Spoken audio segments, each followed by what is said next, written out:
The management of Bombay Dyeing now joins us, and the case for chat here is that they're planning to revive their retail business. They are looking at a turnaround in 2017 and 18, and there are new expansions and new launches in the pipeline. Also, along with that, there could be new tie-up with the digital portals. Nagesh Ranjana, Chief Executive Officer, Retail Business for Bombay Dyeing, joins us live in our Mumbai studio. Nagesh, good morning. Thank you for joining us. Before I get into Bombay Dyeing specific, what your plans to relaunch and reboot are, I want to understand that what's going on in that entire home textile market. The heat of demonetization, do you think it was felt initially and now it has normalized? Oh, yeah. First of all, thanks for having me here. Demonetization did impact us in the month of November.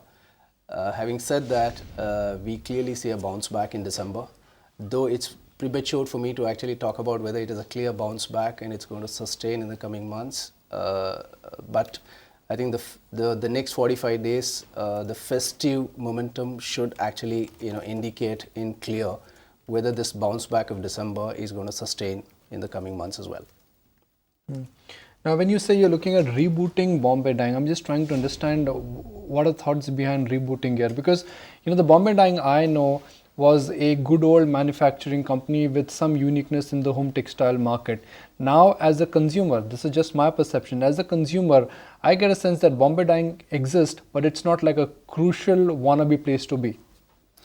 Well, to begin with, Bombay Dyeing is actually not rebooting, but it's reinventing in itself. Okay, and we are reinventing the traditional textile business, primarily as part of our strategy, Vision 2020. There are two significant changes Bombay Dyeing Retail has been going through. We have been known as a manufacturer for more than 137 years. The big call which we have taken is we are no longer a manufacturer, we have turned a retailer by outsourcing our entire product portfolio. The second change we are going through is, while we have millions of traditional loyal customers nurtured over the last 100 odd years, we don't want to live in the past laurels, but also want to be seen as an ever-evolving brand by appealing to the youth of today, the millennials of today. These are the two big strategic shifts which we have been working on over the next 4 years. So, what's the, Nagesh, good morning, of course, Neeraj here. What's the differentiator then? Because all I'm trying to say is I see every other company which is in this, I mean, for the lack of a better term, in this space, trying to do pretty much the same thing, right? I mean, they are trying to make products cater to the youth or cater to all across the genre as well. And as strong a brand name as Bombay Dyeing is, the others are not too weak either. Well, I think the change which you get to see in Bombay Dyeing Retail are primarily on account of four specific strategic pillars of ours. One is, when I say we are going asset light, what it also means is it will enable us to invest in customer facing initiatives. It will enable us to invest in the marketplace rather than in the back end of the business. Okay, that's one significant shift which we have made. The second is, while Bombay Dyeing is a household brand, but this brand has to look new, it has to look dynamic, it has to appeal to the youth, it has to appeal to the millennials. So coming from the background, there's a commitment of 100 crore plus in the new refreshed brand look, a brand which communicates with the youth, a brand which engages the millennials.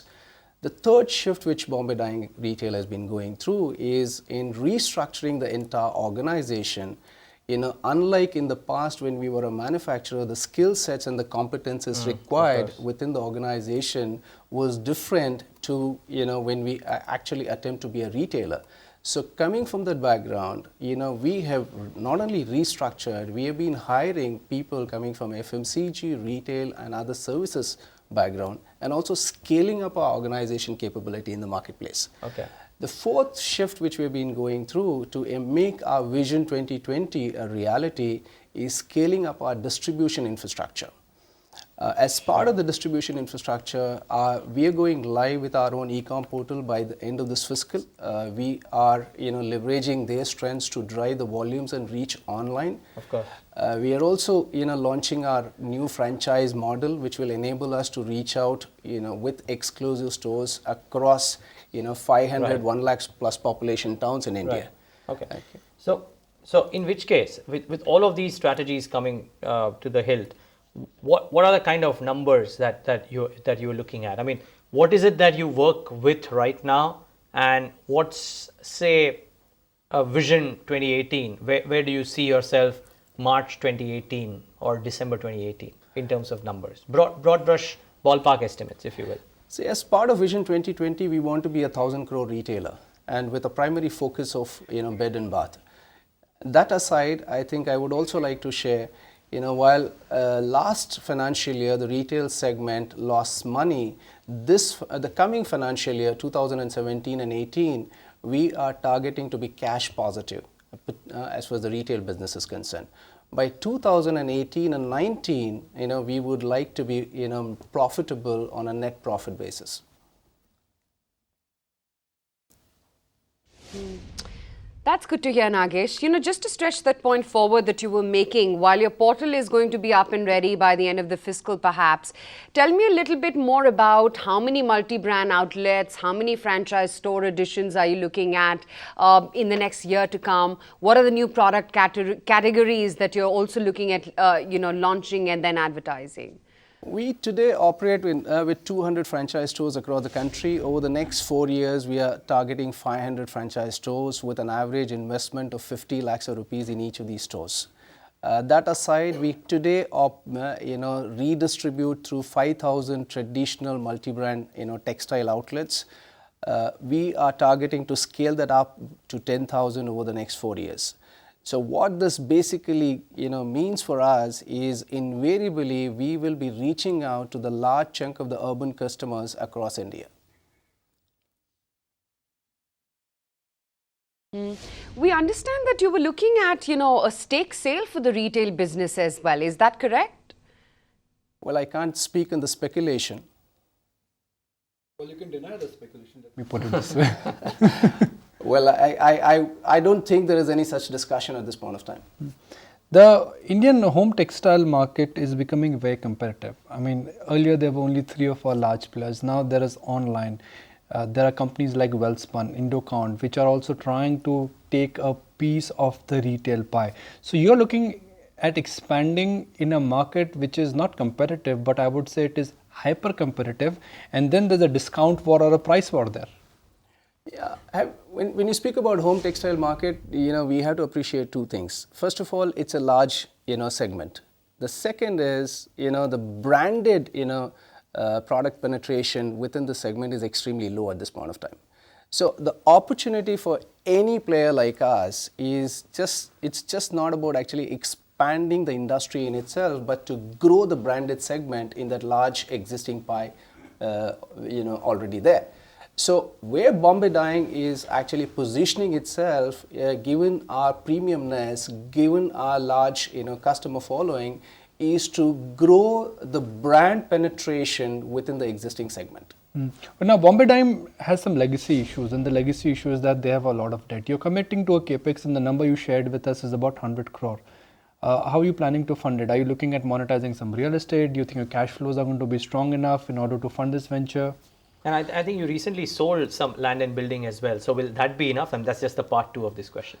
Okay, let me address one by one. To begin with, I think the land sale which we have done, is enabling us to go capex light. Okay, that's number 1. Number 2, the investment on the brand, invest in the marketplace is not capex led, it's opex led. So the third aspect of your question is this going to be internally accrued or externally sourced? The answer is it's going to be completely internally accrued. Since Bombay Dyeing is a location which is right outside the office, many may not use the word Bombay Dyeing, but every time I cab it up, I always say Bombay Dyeing ke bagal mein jana hai. So, but that parcel of land is very, very valuable. Yeah. There are other parcel of lands which Bombay Dyeing is sitting on. Are there any plans on the table right now in this kind of a market to monetize some land bank? You've been monetizing land bank, I know that, but what is the progress on that? See, since I represent only the retail business, I would reserve to hold back my comments on anything beyond the retail business. Sorry. What are your retail sales which you've declared as per your last quarterly filing? I'm not getting into the last quarter, which is December and October, November, December quarter. But for Q2, what were your exact retail sales? See, last financial year we sold 306 crore. That's only the home textile business. I'm only referring to the retail business, Okay. the home textile retail business. Okay, and that's the segment which I look after, and that's the segment which we've been talking about. From now to the next 4 years, we are targeting to grow at a 30% CAGR. So it could be 1,000 crore business. That's right. And what could be the growth of the entire home textile sector in India? Though in the absence of any research, one can't actually validate the numbers, but however, we believe with our experience, it's growing, upwards of 8 to 9%. Wow. And it intends to grow at, we see it growing at the same pace. Okay. So, while the industry may grow at a just about GDP or slightly higher than GDP pace, Bombay Dyeing would grow better. I have one last question. I think after your decision over a decade ago, or Bombay Dyeing's decision, let me put it that way, to exit the textile manufacturing business, and I think you mentioned that you've outsourced it, but there are some reports which suggest that Bombay Dyeing as a company might re-enter textile manufacturing. Now, is that true, and will that happen under your aegis, or will it back-end supply to you? Is there any can you comment on that? Well, again, I wouldn't like to comment on the speculation, but however, what I would like to reiterate that, we are no longer a manufacturer. We would like to be a retailer, and that's our thrust area. Okay, no, I mean, I appreciate that because I know you are in the retail space. I just thought this would be, if it was true, then it would tie in terms of being a supplier to you naturally. So which is why I thought I'll chance that question as well. So great, good chatting with you. Good to know the vision that Bombay Dyeing Retail has, and hopefully you do much better than that. And thanks so much for joining us and giving us that perspective. We look forward to come and shop at the Worli store, if that's an existing store. Well, it is, right? I'll be more than happy to host all of you. Please come over. Thank you so much for having me here. Find us on Facebook at facebook.com/ETNow, and don't forget to click the like button. You can also follow us on Twitter at ETNowLive. To stay updated with all our programming, hit the subscribe button on our YouTube channel by logging on to youtube.com/user/ETNow.